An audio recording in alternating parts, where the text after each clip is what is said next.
Welcome back to the Meet the Athlete podcast. In today's episode, I'm joined by Philly Bowden, straight off of moving up to Manchester. So life's been a bit crazy for her, I guess, at the moment, but she's managed to fit in some time to come on a podcast with me. So I really appreciate it, Philly. Today we spoke about all things running, training, moving to Manchester, training with the New Balance Manchester group. We also touched on things like some sexism in the sport that she's experienced, and it was really great to talk about these things. I do think they need to be spoken about more, especially as a male in the kind of the running world. I guess I find things pretty easy for myself. Things go pretty smoothly as a guy, so I haven't experienced these kind of troubles that Philly spoke to me about. So it's really good to get an insight into those, and hopefully we can do something about them in the future. So anyway, I hope you enjoy this episode. Thank you, Philly, for your time, and enjoy this episode of the Meet the Athlete podcast. So guys, we're joined by Philly Bowden. How are we? We're good, you know. It's what day of the week is it? It's Wednesday. It's hump day. We're getting there. Yeah. Have you done any running today? I haven't actually. I did a cross train this morning, so I went on the elliptical for an hour. I would usually go for a run on a Wednesday, but my ankle's just not agreeing with that. I think after running on the ice for a bit, so just went and did a cross train instead. Is it a specific injury, or is it more of just like a niggle? I wouldn't use the word injury. It's just like a bit of a flare up niggle, like 2-3 days of on the bike, and it'll be fine. You know, when you like know what it feels like, and you're just like, just offload It'll this. be fine. Yeah, one of those. Taking precautions, I like it. Are you a fan of cross training or not really? Provided I'm not doing it all the time. Like if I'm injured and I'm just cross training, I hate it, but then I also get really into it. But I'm a big fan of like supplementing your mileage with cross training, because offload the legs, get a bit of that fitness in. But at the end of the day, you're only going to be replacing like an easy run or junk miles with half an hour, 40 minutes on the bike or elliptical. So yeah, I'd say I'm a fan. Very, very cool. So obviously something big's pretty kind of happened to you recently. You've moved up north. Yeah. I don't know. My uncle, if my uncle's listening to this, he'd be like, "Nah, it's not up north." Oh, come on. So yeah, how has it been? How you settled in? Yeah, it's good. We're just outside Manchester, like in the outskirts. We've been up here for just over a month now. And yeah, honestly, loving it. I think I'm converted. I'm working on my northern accent. It's not very good at all. Everyone likes to remind me, but I try and like blend in when I run past people and say morning, or I'm saying tar now instead of thanks. Tar, yeah. It's what the locals say. No, it's good. Everyone's really friendly. I feel like that's the stereotype ticked off. Like you live in London once, everyone's really grumpy, and then you move up north and it's the total opposite. So that's good. I would say it's been colder, but it's actually been colder down south this past week with the ice age that we've had. So can't complain. Yeah, for sure. Another one my uncle says is that instead of isn't it, it's into it. Yeah. And that's one that never sits right. But yeah, next time I actually see you in person, I'll be like, "What did you say?" Like, I won't be able to understand you. You'll be a proper northerner. So how has been training with New Balance up in Manchester? Yeah, I mean, it was a weird start joining the team because everyone was all over the place. It was actually just me and Adam Craig who were here. Everyone else was like either racing elsewhere or like back home. So that was kind of nice actually, because Adam's the only guy on the team at the moment. I actually got to know him a little bit in the first week, and I was easing back into sessions. And then since then, obviously everyone's been back, and it's been great. Like it's still a little bit surreal that I'm training with like people that I'm inspired by and that I think, you know, will bring me up, and I think that's a really good environment to be in. And it's pretty cool seeing my coach like multiple times a week as well, because obviously I was coached by Helen before I moved up here, but I think I probably saw her like once in the first 12 months that she coached me. So to see her now like multiple times a week is pretty cool. So just for the listener at home, who is your coach? So Helen Clitheroe. Helen Clitheroe. All-round legend. That I'll use that to sum her up. Has your training changed at all, meaning she can actually kind of see what's going on a bit more, or not really? Not really. I think it's like a pretty similar structure to what I was doing back home. I'd say the main difference is that like I'm consistently doing gym twice a week now, whereas back home I think I was probably lucky if I got it in like once a week, because I'd just be slamming it at the end of a really long day, going to the gym at like 8-9 o'clock at night. So it's the first thing that I'd sort of lose from my schedule.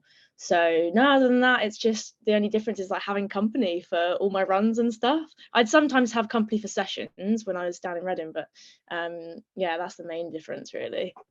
Yeah, for sure. I'm in a bit of a similar situation. Like sometimes I'll have some company for sessions, but because I'm away at uni, which is kind of like half an hour from where I'd normally train, it's like it's too Yeah, far and too expensive to keep traveling for company on easy runs. So I just kind of have yeah.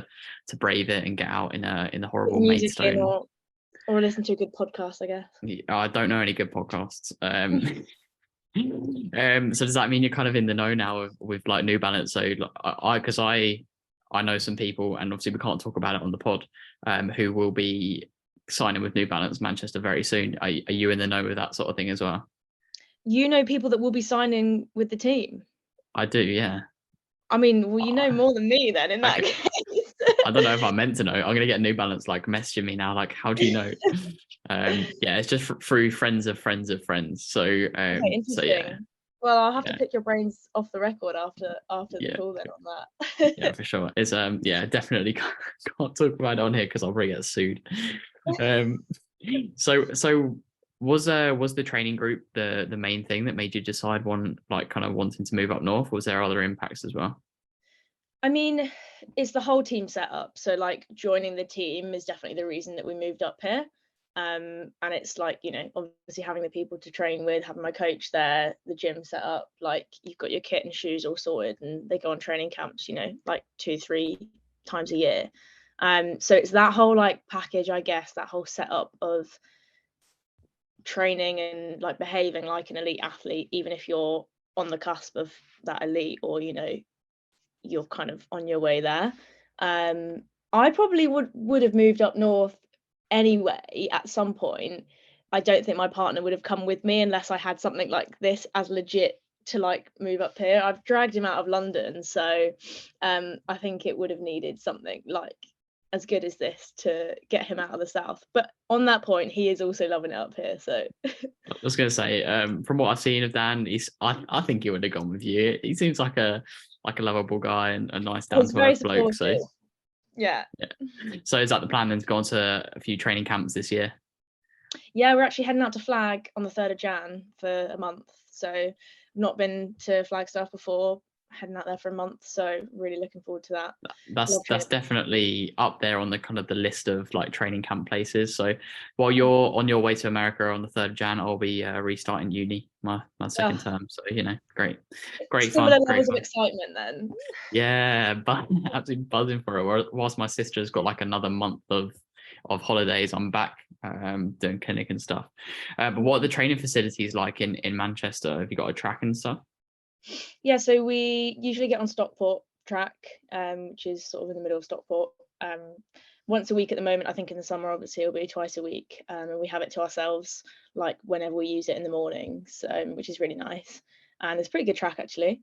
There's also like a decent road loop around the park where the track is, so you can do quite a good like mixed session where it's like do a bit of tempo on the road, come onto the track and do some faster reps, and like you can sort of alternate it. And then we use the Middlewood Way for like sort of longer stuff like tempo reps or progression runs, because it's literally like just a straight line. I wouldn't call it a trail because it's like it's wider than that and the ground is actually really good. But yeah, it's a disused railway that's been like, you know, it's just a walking path now, or we will just literally run out on it, turn around and come back. So, and that's not far. But yeah, and then we've got the gym. We head down to, I think it's called Life Leisure, or like Stockport Sports Village. It's just, you know, it's got everything you need. It's a pretty typical gym. And it's always dead quiet in there. Like I'm coming from using Pure Gym at like peak times in central Reading where I like literally can't get on the kit that I need, to there being like us and like 3 or 4 other people in the whole gym, which is pretty cool.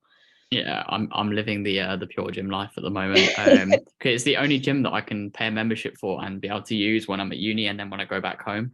Yeah, But it's I got to have be to done. say, of the 4 Pure Gyms I've used, they've all been shit. I actually didn't mind the one in Reading. It was just, I think, because it's so cheap, they're just oversubscribed, aren't they? And you just end up like sharing a piece of equipment with like some randomer that Yeah. might smell a bit and get a little bit too close for comfort. Yeah, it's like piranhas around like some fresh meat when someone comes off the squat rack. It's like everyone's Everyone fucking pounces, yeah. yeah, for Squat sure. rack would just be a write-off in Reading. I'd never get on that bit of kit. Oh, the bit for me, right? And this is not a reflection of Pure Gym, it's more of a reflection of where I live. The one in Maidstone, so when I'm at uni, it's really nice. It's got all the equipment and stuff. But the one in Surrey, which is a bit more of a rough area, there's no skipping ropes or anything anymore. They've had them in the past, but I'm assuming they've just been nicked. Right. Love So it. yeah, not really ideal training conditions there. But yeah, so moving on to, you mentioned you get your kit kind of paid for or supplied. What sort of kit are you using at the moment? It's just like whatever the like new release stuff is, I guess. So like I got a winter drop like a couple weeks before I arrived, and I was getting like a little bit in the summer as well. But it's everything you need really, like for girls, obviously, like sports bras, shorts, vests, tops, tights. But you get a little bit of like lifestyle wear stuff as well. So like I've got this fleece I've got on at the moment, I've got a couple other jumpers, trackies and stuff. And I just got a coat this week, which is really nice. It's like nice puffer jacket that I'm just going to live in for the whole winter, I can just tell. Yeah, very cool. I have to say, I'm very jealous of those kind of like unboxing sort of haul videos, like you've done with your New Balance stuff, but also like Team GB stuff as well. So like Yeah. seeing all the guys get their GB kit drops, I'm just like, oh, I'm really, really jealous. Yeah. I Um, mean, I hope it never gets old, and I hope that I'm never like just get used to like expecting it, because it is really nice. It feels like such a treat. Everyone always looks forward to getting new kit, and then you find your favorite bits. It's really nice. Yeah, for definite. So with this kind of changing training group, is there a plan with your running to stick with the same sort of things? So half marathons, a little bit like longer track stuff, 10Ks. What's the plan with your running in the near future? Yeah, I mean, I think I've pretty much written myself off from cross country now. Like both this season and last season, I was like, oh yeah, I'm going to do a full cross season, and then I've just done Cardiff Cross Challenge both times. Yeah. I mean, this year, to be fair, like I got ill and it wasn't working out. But yeah, I just love running on the roads. So I mean, I've only done one marathon, but I see myself as a marathon runner like in the future. So I'm sort of trying to decide what my next one will be, probably in the spring. And then the only issue with when marathons are typically like in the spring or in the autumn is that it encroaches on your track season in either direction. So if you do one in the spring, you've got to take at least a month to just be banged up and like not really able to run productively afterwards, which then puts you like halfway through the track season. And if you're doing an autumn marathon, you've got to start your block halfway through the track season. So I think I'll still make a few appearances on the track. Like it's good fun to race on the track. I love doing sort of the Watford Opens, the BMCs, and like going to the British Champs and stuff. But I think it will come as a second priority, like after the road stuff.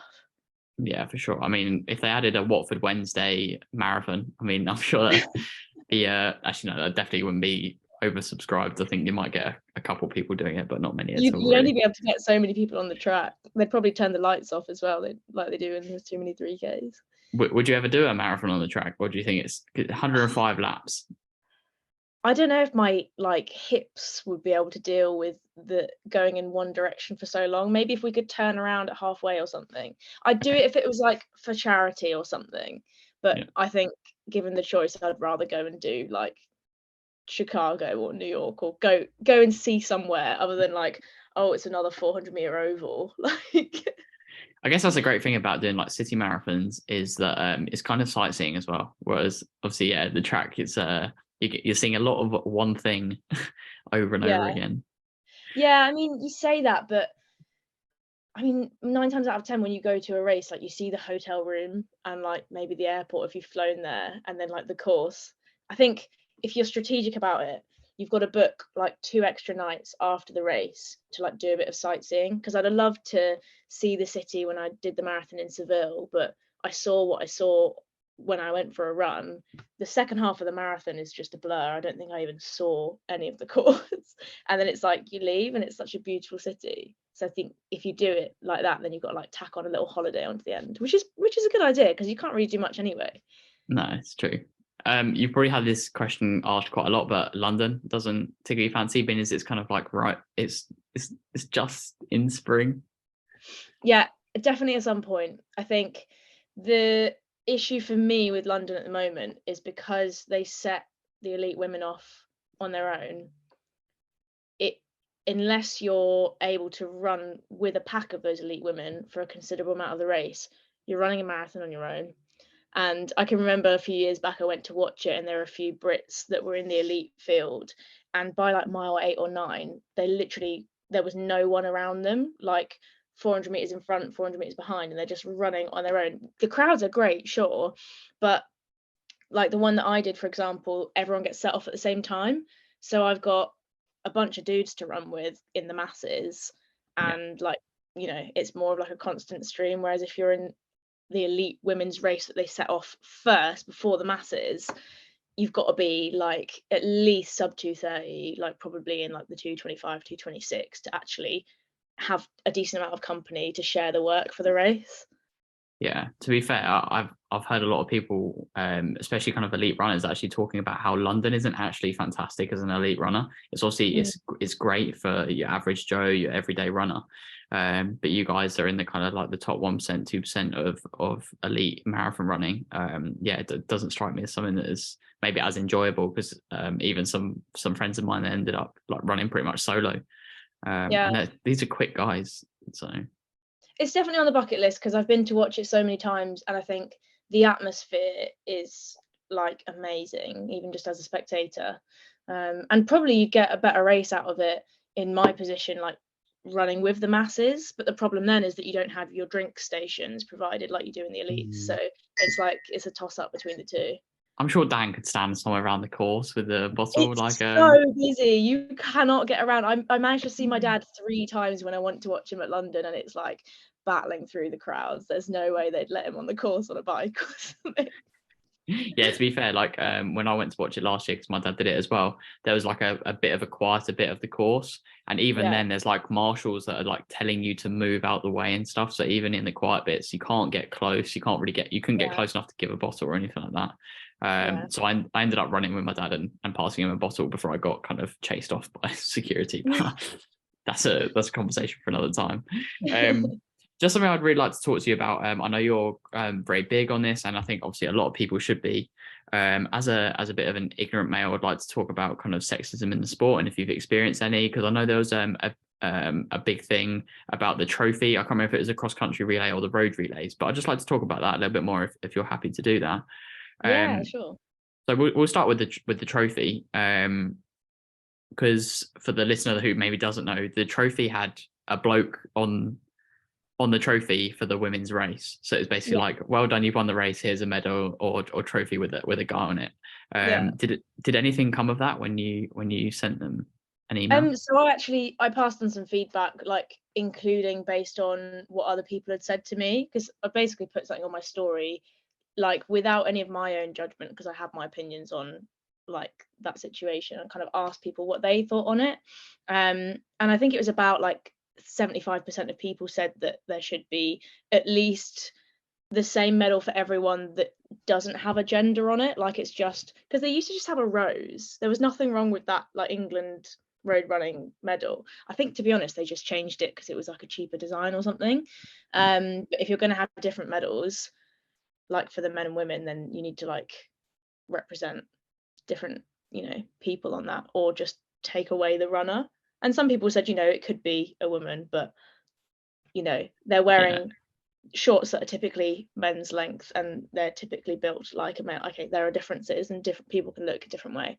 And I think like it's a really subtle thing, but I think you've got to pull people up on the subtle things sometimes, because that's what leads into the more major, like more serious things. And if you don't speak up, then like, how are people supposed to know? Like it probably was just an oversight, but by passing it on, like maybe they'll take it on board. yeah, for sure. As you said, it could have been something completely innocent. But Yeah. it's these little things that maybe people don't think about.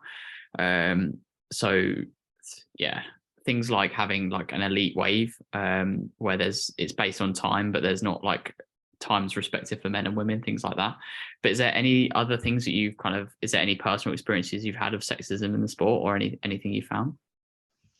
I mean, like the medal, there's like subtle things that different people have different opinions on, which is like totally fair enough. I know there's like a big debate about equalizing the distances in cross country, like, you know, men and women both run 26.2 miles for the marathon.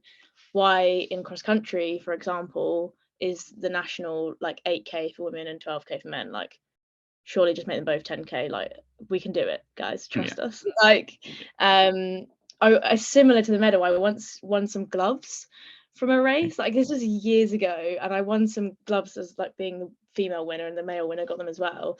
And they were running gloves, but they were like one size fits all.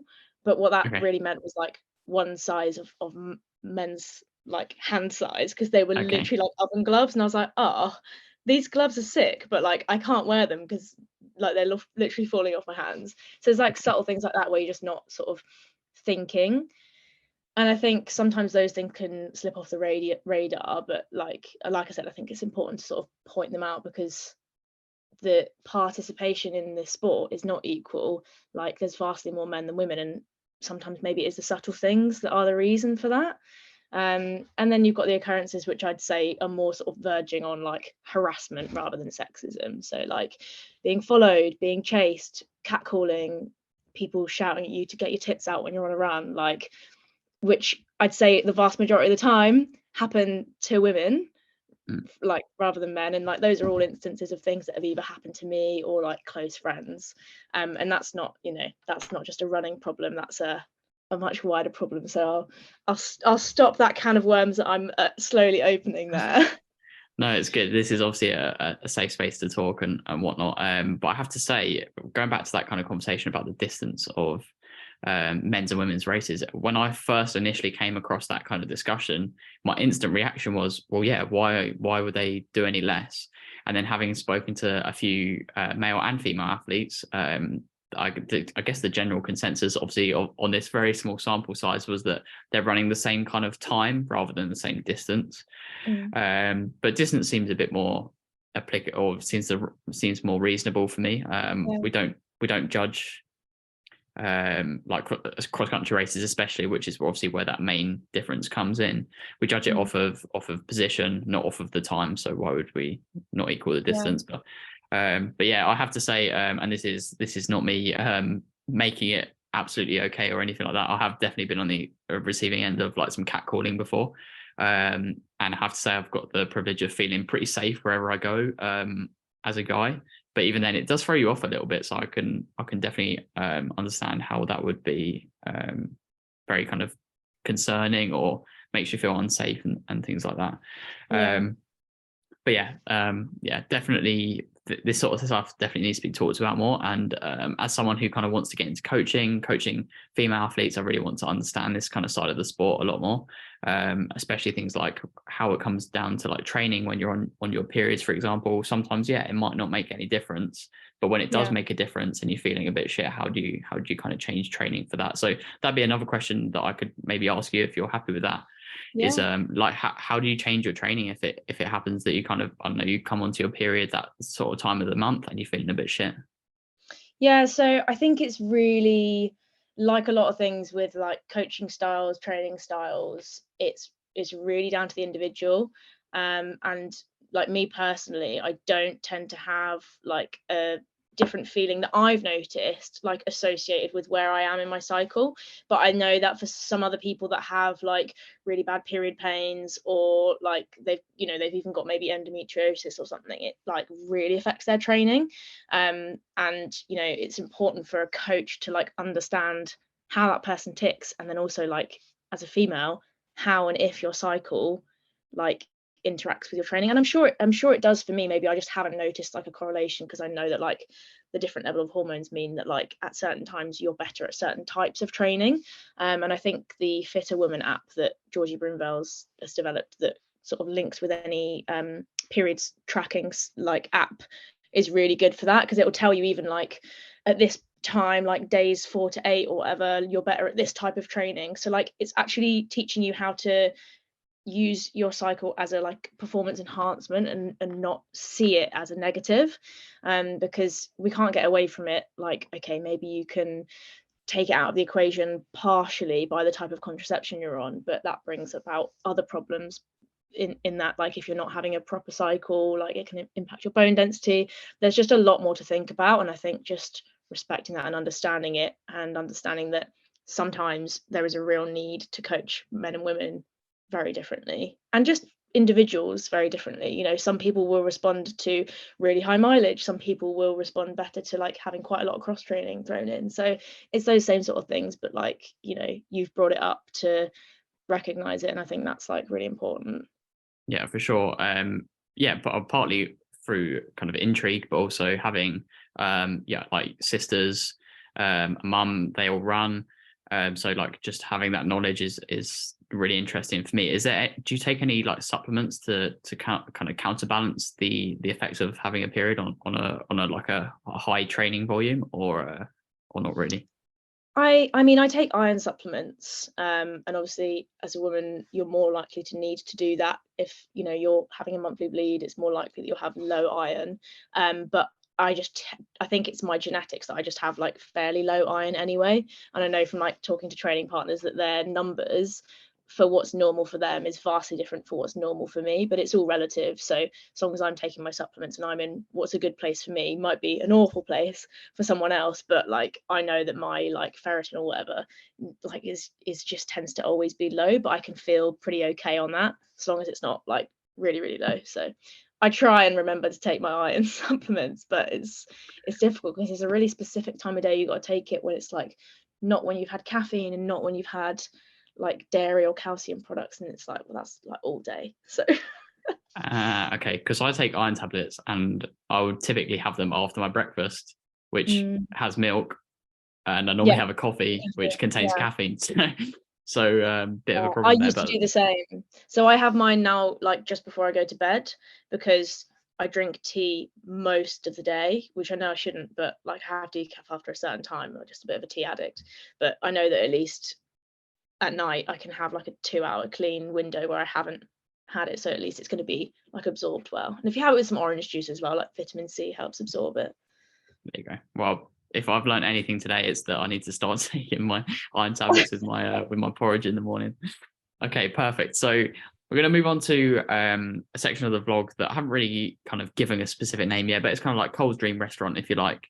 Yeah, So I completely stole this idea from another podcast. People at home may have listened to this podcast, but it's not a sports podcast, so I guess I it's think I kind know of the one you're talking about. yeah, off menu. It's a great podcast. So definitely go and listen to that if you love your food like I do. So basically, the whole I think you already know what was kind of going on, but basically, you've just ran like the race of your life. You just absolutely smashed a PB or whatever it is you've just ran, and now you've got the ability to go anywhere in the world and eat any type of food. So, welcome to my dream restaurant, and I'd like to start off by asking where would you like this meal to take place? If I could be transported to anywhere like instantly after running a PB, Yeah. I think it'd be like some restaurant that's like set into the mountain on like a hot Mm, August night, probably in somewhere like in somewhere warm, like Mediterranean maybe. I'm gonna go with Greece because that's where I Greece. was Okay. last year and it was stunning. Yeah. Okay. Okay. So we're going to start off with starter. Obviously, it makes sense to start there. So you're in Greece. It's nice and humid outside. You're just chilling, the sun's setting. What starter are you picking? I'm just gonna go with like my favorite foods. Like if they're on a menu, I can't not order them. So my starter would be white bait with tartar sauce. Okay. And white bait are these like tiny little fish that Yeah. are like fried, and you just eat them whole because the Okay. bones are so tiny. Oh, okay. Mad. I'm not a massive fish person. I have to say I have not tried whitebait before, You partly need to try because it. It's so good. yeah. I'll give it a go. I'm not sure I'm going to be rushing to Tesco's afterwards to grab some. Um, Oh, make them yourself. You've definitely got to order them at like a pub. okay, okay. We'll move on. We'll leave the fish where they are. I'm glad you enjoy it, but respectfully, I'm gonna have my own starter. I'm not gonna be picking off your plate. We'll move on to the main course. So what would you like for your main course? So although I'm in Greece, this main course has been made in a very authentic Italian restaurant. So it's Hmm. like the best you can get in Italy. Yeah. Beef lasagna with a side of like skinny fries. So I can dip them like in the sauce. I've never actually heard, I mean, that might be quite a common thing. I've never heard of anyone dipping their chips into lasagna. Really? Yeah. It's, I'd Hmm. highly recommend it. It's like garlic bread, but obviously with potato and no garlic. Fair enough. I rate that actually. I will give that a try. I'll definitely give that a try. So I'm assuming you eat meat, then it's not going to be like a meat substitute in the lasagna. It's going to be proper mince. Yeah, I've dabbled as like being vegetarian, but I think like with the iron, like I've seen it fluctuate my iron levels. So we went for like we're gonna eat meat like once or twice a week and cut down rather than cutting it out because it's like I want to do good things for the environment, but I also want to do good things for my body as an athlete. So That's got fair that enough. hybrid. I think you have got to look after yourself first, as much as obviously the environment matters. Yeah. Yeah, you obviously have the biggest impact on your own body. So we're moving on to my favorite course. So you've had your white bait, you've had your lasagna, and your skinny fries. The skinny Mhm. fries are going to have to be a side, I'm afraid. Yeah. Can't be having too much food. And then yeah, so what would you pick as a dessert? Again, like this is something that like if it's on the menu, I can't not order it, and it's just your bog standard hot chocolate fudge brownie with enough vanilla ice cream that you don't run out by the last bite of the brownie, because everywhere you go will give you one scoop of vanilla ice cream and a massive brownie. I don't care if you cut the brownie in half so that I have enough ice cream, but it just has to they have to equalize and finish at the same time. See, that's interesting. I've actually found the opposite. I always run out of brownie. But Really? yeah, maybe Oh, maybe it's because I prefer the brownie to the ice cream. So it's yeah. like I'll have a little bit of ice cream just to cool down the brownie, but the majority of the spoonful is the brownie. Interesting. Maybe Um, we should share one and it would work out quite well. to be honest, I probably wouldn't pick a brownie. So you can respectfully just have as much. I'll give you unlimited portions of both the ice cream and the brownie. That way Okay, you're cool. satisfied. And what drink would you like to accompany this meal? You obviously said you really love your tea, but you can have anything. You've just ran your best race of your life. I mean, to be honest, I feel like this meal is going to take me like 3 hours to eat because it's a lot of food. So I'm not really sure what I would wash it down with. Probably like a mojito or something. Okay. Yeah. I'm not a drinker, but the idea of it sounds quite nice. I do like the It's sound like of a cool and mojito. refreshing. We'll call like a palate cleanser. Yeah, very nice. I respect that. I approve of your menu, and I will pick up the tab. Oh, thanks. The white bait is an interesting one, but Well, you can't knock it till you've tried it. That's all I'm going to is say. that's the reason why I haven't knocked it, because yeah, I do Okay. need to try at some point. It's just because as a kid I was a really fussy eater, and it's only the kind of the last 18 months to 2 years I've actually, it's like something just flicked overnight and now I literally eat anything. But Well, white bait is not something I've tried recently, so yeah. or at all. So anyway, thank you very much for coming onto the podcast. I hope you've enjoyed your stay. Yeah, And thanks for yeah, having me. have Been a a good chat. very Merry Christmas. Oh, thanks. You Um, too. Oh, God, I can't yeah. believe it's this week. I keep forgetting. Well, I'm still at I don't finish uni till Friday. Oh, that's killer. They've done you over there. That's Yeah, Christmas Eve Eve. Nah, yeah. that's not okay. Christmas Eve, exactly. Yeah, I mean, I hope I'm not the only person that says that still as Yeah. a 27-year-old individual. And then I go back on the 3rd of January, which I guess would be like the Boxing Day. I'm not going to carry that on. Yeah. Anyway, have a lovely evening and take care. Cheers, girl.